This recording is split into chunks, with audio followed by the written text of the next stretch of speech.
Salut l'équipe, j'espère que vous allez bien. Aujourd'hui on se retrouve pour une nouvelle vidéo débrief du match Nice contre le PSG avec un seul point récupéré par les Parisiens et ça commence à faire beaucoup. Monaco passe devant avec 2 points d'écart, Marseille est derrière nous avec 3 points d'écart. Avant de commencer la vidéo, n'hésitez pas à liker, commenter, partager et abonnez-vous pour ne rien rater. Merci à tous ceux qui le feront, vous savez à quel point ça aide la chaîne. Merci à vous. On va aborder plusieurs points ensemble et directement je vais commencer par l'arbitrage. Rien que parler de l'arbitrage, je suis énervée parce que l'arbitre a été ignoble.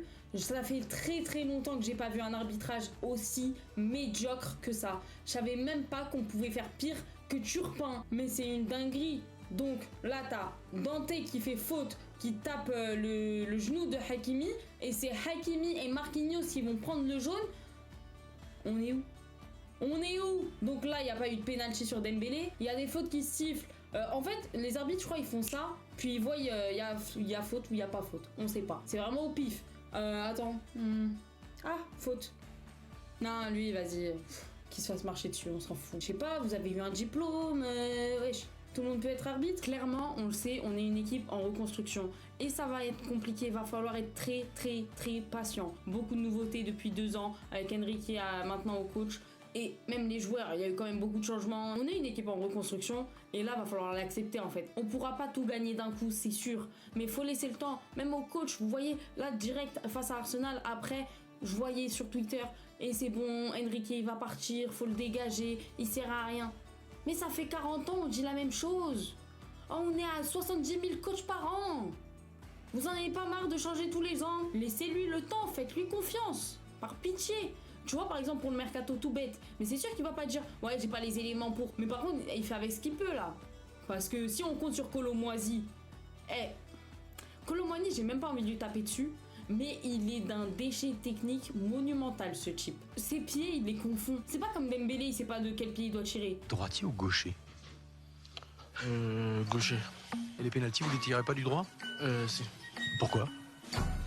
Parce que je tire mieux du droit. C'est un nouveau projet, il faut l'accepter, il faut être patient. Et moi, en vrai, je suis quelqu'un assez optimiste. Et même, je le dis toujours, si nous, supporters, on n'y croit pas, qui va y croire? Là, cette fois-ci, il a les cartes en main. On a vu avec Dembélé ce qui s'est passé. Il a pu le mettre de côté. Avant, ça ne serait pas passé comme ça. Il va pouvoir faire ce qu'il veut de cette équipe, mais il faut lui laisser le temps. Et même avec le mercato, là, on a récupéré que 4 joueurs. Bon, ça, Fonov. Faut lui laisser le temps, faut lui laisser le temps qu'il bâtisse cette équipe et qu'il forme un vrai collectif, en fait. Parce que là, il n'y a plus de joueurs stars. Enrique, c'est quand même un bon coach. Faut lui faire confiance, lui laisser le temps et ça va le faire. Encore un faux pas du PSG. Alors certes, c'est pas une défaite, on va pas falloir crier au scandale non plus, mais là ça commence à faire beaucoup. La semaine dernière, tu perds contre Arsenal 2-0 avec un jeu dégueulasse. Là, tu nous refais un match désastreux, minable. Il y a même pas de mots pour signifier ça. C'était horrible. Carrément, je l'ai commenté, j'avais mal tellement c'était dégueulasse. Carrément, je parlais pas tellement c'était statique, ça bougeait pas. Quand on va avoir après la trêve internationale, t'auras Strasbourg, PSV, Marseille à l'extérieur, Lens, Atlético, c'est simple, 5 matchs, 5 wins. Mais là, si on joue comme ça va être 5 matchs, 5 défaites. Certes, Nice, c'est pas facile à jouer, hein. Je le sais. Mais eux, ils savaient quoi faire. Ils avaient leur stratégie. On joue derrière, le bus, le métro, le train, le tram, tout ce que vous voulez. Il y avait le bloc bas à fond. On était sur FIFA, 5 def. Mais par contre, à un moment donné, c'est pas comme si c'était la première fois en fait. C'est pas comme si c'était la première équipe qu'on affronte en 5 def. On a l'habitude des blocs bas. Contre l'Atlético, là, faut pas s'attendre à un match de fou, hein. Ça va être un bloc bas, Atlético, on le sait. On le sait. Mais si vous préparez vos matchs comme ça, on arrête. De toute manière, on le voyait, il n'y avait pas de mouvement, il n'y avait rien. 11 joueurs, 11 plots, statique. Le néant. Jusqu'à la deuxième mi-temps, néant. C'est simple, notre jeu, c'était, on fait la passe aux défenseurs. Nuno Mendes, Pacho, Marquinhos, Hakimi, Mendes, Pacho.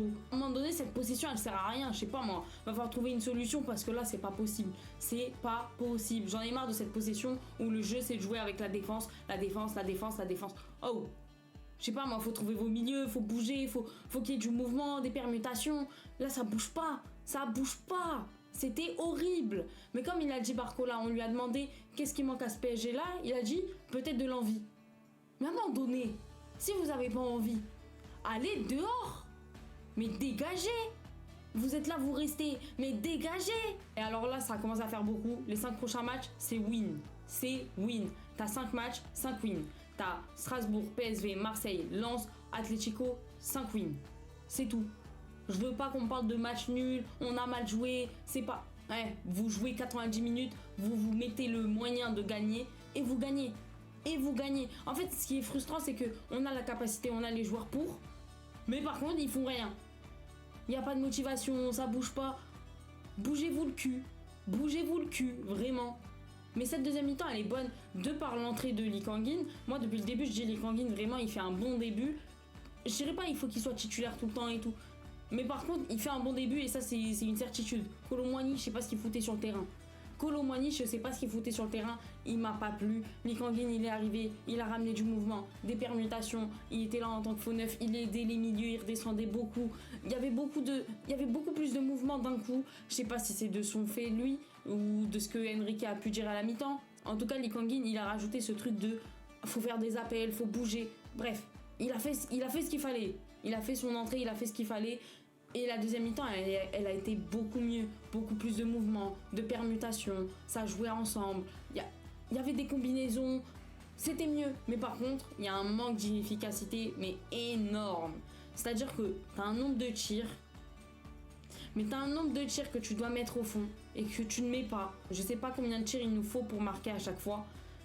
Mais il en faut beaucoup, beaucoup, beaucoup, beaucoup. C'est très compliqué quand tu as des matchs comme ça où t'as peu d'occasions, surtout en première mi-temps, mais en deuxième mi-temps, t'as énormément d'occasions et t'en mets un seul. Et en plus de ça, le but qu'on met, on le met de nulle part. Hein, parce que vous m'excuserez, mais c'est quand même sur corner, un corner qui est joué à 2 avec Dembélé qui revient en retrait avec Nuno Mendes qui frappe, c'est contré, c'est but. S'il y avait beaucoup plus de jeux, mieux dans la construction, mieux dans les sorties de balles, on bougeait un petit peu ce bloc bas de Nice, il y avait trop d'inefficacité devant les buts, en fait. T'as Dembélé qui a beaucoup raté. C'est trop faible, c'est trop faible. Mais bon, jouer une mi-temps sur 2, tu peux pas avoir une seule mi-temps pour retourner le match. Faut jouer les 90 minutes, je reviens à ce que j'ai dit tout à l'heure. Mais si tu joues pas 90 minutes, tu te mets des bâtons dans les roues tout seul. Forcément, avec plus de mouvement, il y a plus de jeu, il y a plus d'envie même, tu vois. Mais tu peux pas, c'est pas suffisant. C'est pas suffisant de jouer une mi-temps sur 2. Et c'est ça qui est hyper frustrant dans ce match, c'est que si tu joues les 2 mi-temps comme t'as joué la deuxième, c'est gagné. C'est gagné. Et pour finir la vidéo, on va faire le top et flop du match. Alors pour moi, je vais commencer par les flops. Pour moi, en flop, Fabian Ruiz. Alors Fabian, toi je vais t'attraper par le callback. Parce qu'en fait, à un moment donné, t'es fort avec l'Espagne. Mais pourquoi avec Paris, à part jouer derrière, tu ne sais rien faire? En deuxième mi-temps, ça allait mieux. Frérot, fais un effort. Avec l'Espagne, tu sors des frappes de je ne sais où. Wesh, avec nous, tu nous ponds des passes. Même mon petit cousin, il a plus de force que toi. Tu fous trop la haine. Des passes en touche. Wesh. On dirait que t'es sur FIFA, la manette, elle bug. Arrête, joue bien. Je sais pas. Le pire, c'est que Fabien, il a un bon niveau. Mais avec le Paris Saint-Germain, il veut pas. C'est pas possible. On le voit faire un euro de fou. Il joue bien avec l'Espagne. Il te sort des frappes de je ne sais où. Mais autre que ses frappes, il a fait un euro exceptionnel. Mais avec Paris, c'est pas ça. Je sais pas, retrouve ton niveau avec Paris, retrouve ton niveau par pitié, sois fort comme tu l'es avec l'Espagne. Punaise. En flop, je vais mettre aussi Kolo Muani. Mais Kolo Muani. En fait, j'étais dans le train, j'ai quitté le train depuis longtemps. Même si on me disait, il va être bon, faut lui laisser le temps. En fait, c'est pas ça. On a envie qu'il réussisse. Mais à un moment donné, moi si je suis nul, je peux pas réussir. Toi, si tu sais pas jouer avec tes pieds, tu pourras pas réussir. Si t'étais bon avec Francfort, c'est quelque chose. Mais avec Paris, à part... je peux même te retourner, tu fais des bons trucs et le dernier truc, tu le rates. Tu fais des passes bizarres. Avec le ballon, il est perdu ce mec. Il sait plus où il est. Il lui faut une boussole là. Il lui faut une boussole. J'allais dire, il lui faut une bourse. Il a pas besoin d'argent, frère. Non mais le type il est vraiment perdu, il est perché dans sa vie, je sais pas, dans son football en tout cas, il est perché, on le voit sur le terrain, il lève les yeux, il sait pas où il est. Et je mettrai pas en flop, mais par contre en moins bon, depuis un bon moment maintenant. Mais je vais pas lui tomber dessus parce que moi je suis pas de ceux qui tombent sur les joueurs comme ça aussi facilement. Warren Zaïre Emery, je trouve que en fait il est moins bon du sens où ça va être très... il joue plus derrière déjà. Il est un peu bridé parce que Hakimi monte énormément, même si l'année dernière aussi, mais là, il reste plus derrière. Et en fait, il y a moins ce truc-là de... Il va chercher la passe incroyable à chaque match, on le voit, il bouge beaucoup et tout. Là, en ce moment, il est un peu plus en retrait, un peu plus en... Il bouge pas tellement, il n'y a pas de passe waouh, où tu dis ah ouais, il va créer le jeu. Non, là, il est très... il fait des passes simples, il y a moins ce truc-là, quoi. Et je trouve qu'il y a aussi moins de combinaisons avec Hakimi et Dembélé, avec Warren. Peut-être parce qu'il monte pas aussi avec cette attaque, mais je sais pas le pourquoi du comment, mais je le trouve qu'il est moins bon. Il baisse en régime. Mais maintenant, moi je doute pas qu'il va revenir. Il a cette mentale. Et il va revenir, c'est une certitude. Sachez-le. Et pour les tops, bah déjà j'en ai parlé tout à l'heure, mais pour moi, Lee Kang-in sur ce match-là, ça a été le meilleur. Il n'a pas commencé titulaire, mais ça a été celui qui a ramené ce mouvement, qui a ramené des appels, qui a ramené des permutations, qui a ramené des combinaisons. En fait, il a apporté du jeu. Ce qu'on n'avait pas, il l'a apporté.